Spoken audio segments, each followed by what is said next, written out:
فیصلہ آپ لوگوں پر ہے۔ کیا آج کے دور میں بھی ولی پائے جاتے ہیں؟ اور اگر ہیں تو ان کی ولی کی تعریف بیان کر دیں۔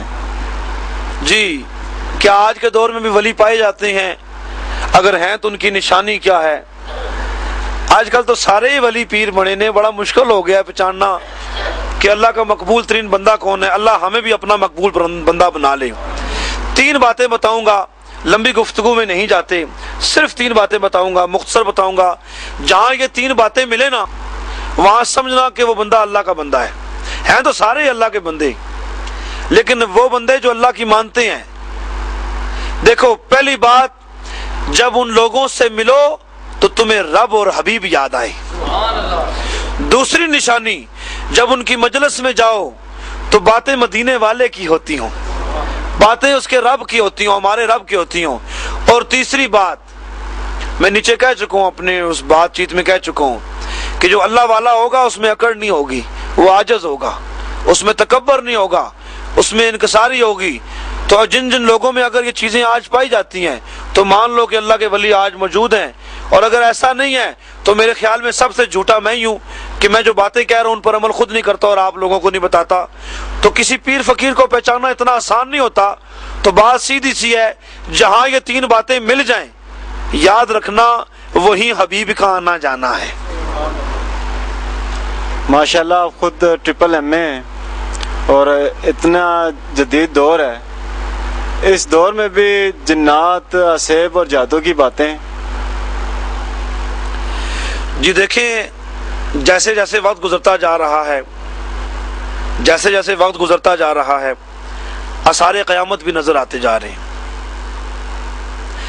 آج اتنے زمانہ گزرنے کے بعد، کہ اتنا پڑھنے لکھنے کے بعد، کیا آج بھی جنات پر عمل کیا جاتا ہے؟ لوگ مجھ سے آتے ہیں، مجھ سے کوشچن کرتے ہیں، بھئی جنات وغیرہ کیا ہے یہ سائن جی؟ کیا بنایا ہوا آپ نے؟ بیماری ہوتی ہے یہ کیا آپ نے ہر بندے کا جن نکال دیا، ہر بندے کا سایہ نکال دیا؟ اور میں نے کہا بھائی ہم نکالتے نہیں، خود ہی نکل آتا ہے، ہمارے سامنے خالی بیٹھتا ہے خود ہی نکل آتا ہے، ہم کون سا نکالتے ہیں؟ اور آج کے زمانے میں بھی جنات موجود ہیں۔ کیوں؟ بات سنیں، بات بڑی سمجھنے والی ہے۔ یہ اور بات ہے کہ آج باقاعدہ طور پر ایک ڈپارٹمنٹ بن چکا ہے، ایک محکمہ بن چکا ہے جنات نکالنے والوں کا۔ بات یہ ہے کہ قرآن پاک میں جو کچھ ہے وہ سچ ہے، جو کچھ بھی ہے سچ ہے۔ تو جو لوگ یہ کہتے ہیں کہ آج جنات وغیرہ نہیں ہے، چیزیں نہیں ہیں، تو میں تو نہیں کہتا، شاید وہ ایسا لگ رہا ہے کہ وہ قرآن پاک پر نعوذ باللہ نکتہ چینیاں کر رہے ہیں۔ جو چیز قرآن پاک میں ہے وہ ہے، اور جنات بھی ہیں، جادو بھی ہے، 18,000 ان کی اقسام ہیں، بہت ساری شکلیں ہیں، بہت سارے روپ ہیں، لوگوں کو جان سے مار دیتے ہیں، اور بہت سارے ایسے معاملات ہیں کہ جو بندہ اگر دیکھے تو بندہ حیران پریشان ہو جاتا ہے۔ اور رہی بات جادو کی، تو ابھی یہاں وقت نہیں ہے کہ میں آپ کو قرآن پاک کے اندر سے، جو قرآن پاک کے اندر سے سورہ فلق اور سورہ ناس کی جو 11 آیات مبارکہ نازل ہوئیں، اور میرے حبیب کی شان میں جو لوگوں نے گستاخی کی تھی اور 11 گرہیں کھلیں، وہ انشاءاللہ کسی اور ٹاپک میں بتاؤں گا۔ لیکن یہ بات ماننی پڑے گی کہ آج کے زمانے میں بھی جادو جنات ہیں، اور جو لوگ ان کو نہیں مانتے وہ ایک الگ بات ہے، ماننا نہ ماننا ایک اور بات ہے، لیکن ایک چیز ہے اس کو مانا جاتا ہے۔ لیکن اس کا مطلب یہ نہیں کہ میں نے کام شروع کیا تو جادو جنات ہیں۔ بابا یہ شروع سے ہیں، اور جادو جنات کیوں ہیں؟ آج سے 10 سال پہلے، 15 سال پہلے بہت کم ایسی باتیں ملتی تھیں کہ جی کسی کو جن چمٹ گیا، کسی کو چڑیل چمٹ گئی، کسی کو سایہ ہو گیا۔ لیکن آج یہ باتیں کیوں ہو رہی ہیں؟ آج یہ باتیں اس لیے ہو گئی ہیں کہ 3 خرابیاں ہم لوگوں میں آ گئی ہیں۔ ایک، ہمارا ایمان کمزور ہو گیا ہے، دوسرا ہم میں پاکیزگی کا خیال ختم ہو گیا ہے، آنکھوں میں حیا نہیں رہا، زبان میں شیرینی نہیں رہی، اور تیسری بات ہے یہ جو میڈیا ہے، یہ جو فارن کنٹریز کا جو میڈیا ہے، جو یہ چیزیں ہیں جنہوں نے مومن کے دل سے مومن کا مٹھاس ختم کر دی، تو اس وجہ سے ان چیزوں کا زور زیادہ ہو گیا ہے۔ ارے ہمیں جن کیوں نہیں مارتے، ہمیں جن کیوں نہیں تنگ کرتے، سارا دن ان کے ساتھ لڑتے ہیں، کبھی کسی کی جرت نہیں ہوئی ہے۔ وہ بندہ مجھے بتا رہا تھا یہاں پر کل رات کو آئے میرے پاس، تو وہ 2 بندے تھے، تو بیٹا بیمار تھا، ماں ٹھیک تھی، اور ان دونوں میں جن نکل آیا۔ تو یہاں جناب رو کے انہوں نے جان چھڑائی، آگے گئے، کہتے ہیں اس نے ٹیکسی رکوا دی، تو جناب علی نکل کے ٹیکسی سے جناب اس نے بڑا شور کیا، بڑا ہنگامہ کیا۔ تو میں نے کہا وہاں جا کے کیوں نہیں بولے؟ کہنا تو ڈر لگنا نا، ہمیں جن کیوں نہیں کچھ کہتے، ہمیں جن کچھ کہنا، ہم تو بیٹھے ہیں ہمیں کچھ نہیں کہتے۔ پتہ نہیں یہاں کتنے جن پھر رہے ہیں، شکر ہے آپ لوگوں کو نظر نہیں آتے، لیکن بات صرف اتنی ہے کہ جب مدینے والے کا کرم ہوتا ہے تو حالات بدل جاتے ہیں۔ الحمدللہ ہم مسلمان ہیں اور ہم لوگوں کا عقیدہ ہے کہ ہر کام اللہ کی رضا سے ہوتا ہے، لیکن پھر بھی لوگ درباروں پر جاتے ہیں، مزاروں پر جاتے ہیں، کیا یہ شرک نہیں ہے؟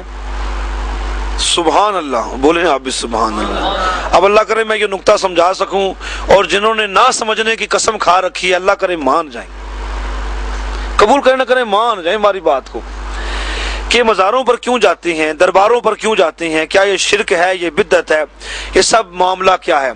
یاد رکھیں بات صرف اتنی سی ہے کہ اگر سب کچھ کام رب کی طرف سے ہوتا ہے، اگر ہر کام رب کی طرف سے ہوتا ہے تو درباروں پر جانا بھی تو رب کے حکم سے ہی ہے، وہ ہماری کون سی اپنی مرضی ہے، وہ بھی تو رب کے کرم سے ہے۔ لیکن رب تعالیٰ کی ذات قرآن پاک میں فرما رہی ہے کہ میری نشانیوں کو دیکھو۔ کن کو دیکھو؟ کہ جن لوگوں نے اپنی زندگیاں اللہ اور اس کے حبیب کے نام پر لگا دی، ان کی زندگیوں کو دیکھو۔ ارے آج بھی لوگ جاتے ہیں نا بڑی سرکار، تو مچھ کے اندر جو پڑی سوا ہے نا، جو ایش ہے نا، جو سہاگا ہے نا، اس کو اٹھا کے زبان پر لگاتے ہیں، بیماریاں جان چھوڑ دیتی ہیں۔ اور یہ جو لوگ کہتے ہیں کہ درگاہوں پر نہ جاؤ، معاملات وہ کوشچن دوسری طرف چل نکلتا ہے، تو اس بارے پر بھی بات ہوگی۔ لیکن ابھی آپ لوگوں کو بتانے کے لیے، مطمئن کرنے کے لیے کہ قرآن و حدیث میں موجود ہے کہ اللہ کے ولیوں کے درباروں کی طرف، درگاہوں کی طرف زیارتوں کے لیے جانا جانا جانا جانا شرعاً جائز ہے۔ رضا اور شفا میں کیا فرق ہے؟ جی سبحان اللہ، رضا اور شفا دو الگ الگ چیزیں ہیں۔ ایسے ہی ہے کہ رضا کو آپ پانی سمجھ لیں، شفا کو پھول سمجھ لیں۔ جب اس کی رضا نصیب ہوتی ہے تو لوگوں کو شفا نصیب ہو جاتی ہے۔ جنات، آسیب، ذرا ان کے بارے میں تھوڑی سی تشریح کر دیں۔ جی میں پہلے آپ کو بتا چکا، جادو، جنات، آسیب، ان کی مختلف اقسام ہیں۔ کالے جادو سے مسلط کی جاتی ہیں، کچھ چیزیں بندے کے ساتھ ہو جاتی ہیں، عاشق ہو جاتی ہیں، حتیٰ کہ ان کو مردوں کو توانائی کے لحاظ سے مفلوج کر دیتی ہیں، خواتین کو بیماریوں میں ڈال دیتی ہیں۔ اور میں نے تو اسپنس لینڈ میں بہت ساری موتیں بھی دیکھی ہیں۔ یہ جنات اتنے ظالم ہوتے ہیں، 18 سال بتا چکا ہوں ان کی اقسام ہے، اور معمولی سے معمولی 200 سال 300 سال کی عمر کا ان کا بچہ ہوتا ہے، اور ایک وقت میں جنات کے پیٹ سے، بطن سے کتنی اولاد پیدا ہوتی ہے۔ اور اگر کوئی ولی کامل ہو، کوئی دم کرنے کی طاقت رکھتا ہو، تو مردہ جنات کو دم کر کے زندہ بھی کر سکتا ہے۔ ان کی بھی شادیاں ہوتی ہیں، ان کے بھی بچے ہوتے ہیں، ان میں بھی ماتم ہوتا ہے۔ جن سکولوں میں یہ پڑھتے ہیں، ہمارے بچے جہاں پڑھتے ہیں، جن سکولوں میں یہ پڑھتے ہیں، یہ شرارت پر ان کی بنیاد ہے، شرارت پر پیدا کیے گئے ہیں، شرارتیں کرتے ہیں، لوگوں کے ایمان کو خطرے میں ڈالتے ہیں، وساوس ڈالتے ہیں۔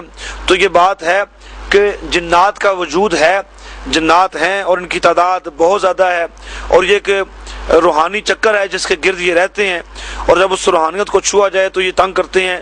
بیسیکلی اگر دیکھا جائے جنات بڑی معصوم سی مخلوق ہے، لیکن معصوم سے مراد یہ ہے کہ اگر ان کی وہ شرارتیں حد سے بڑھ جائیں تو یہ انتہائی شفاق اور انتہائی عبرتناک قسم کے بن جاتے ہیں۔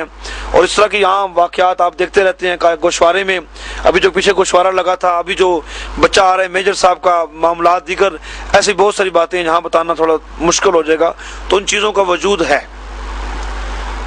آپ کے کاشانہ میں جو لوگ کام کرتے ہیں وہ سب نوجوان ہیں، جبکہ آپ کے مریضوں میں خواتین کی بھی ایک بہت بڑی تعداد ہے، تو پھر ان کو کیسے ہینڈل کرتے ہیں؟ بہت پیارا سوال کیا۔ ہر آستانے پر یہ روایت بن جائے تو بہت اچھی بات ہے، ہر کاشانے پر یہ روایت بن جائے تو بہت اچھی بات ہے۔ یہ سارے جتنے بھی نوجوان ہیں، کیونکہ یہ میرے محبوب کا فیض عظیم ہے، یہ جتنے بھی نوجوان ہیں، یہ نوجوان بڑے امتحانوں کے بعد پاس ہو کے یہاں پہنچے ہیں، ایک دم سے یہاں نہیں پہنچے۔ ان کی آنکھوں میں حیا ہے، ان کے لبوں پر حبیب کا نام ہے، اور ان کی آنکھیں حبیب کی محبت میں بہتی ہیں۔ اور میں کہتا ہوں یہ بہت بڑا چیلنج ہے، یہ بہت بڑا چیلنج ہے۔ جس کسی نے زندہ انقلاب دیکھنا ہے، جس کسی نے زندہ انقلاب دیکھنا ہے کہ اس وقت ہمارے نوجوان بہرہ روی کا شکار ہو گئے ہیں، ارے آؤ تمہیں نوجوان ملاؤں جو خاشانہ خاکساری میں ہیں، جو چھپ چھپ کے مدینے والے کے لیے روتے ہیں، ان کی آنکھوں میں حیا ہے، وہ بہن بیٹی کا ادب کرتے ہیں۔ آج ان تک تو ایسا واقعہ کوئی بھی نہیں آیا، اور اگر ایسا واقعہ خدا نہ کرے پیش آ گیا تو کاشانے کے سارے لوگ سن رہے ہیں، کاشانے کی بدنامی کا باعث اگر کوئی بنے گا تو ان لوگوں کو کبھی معاف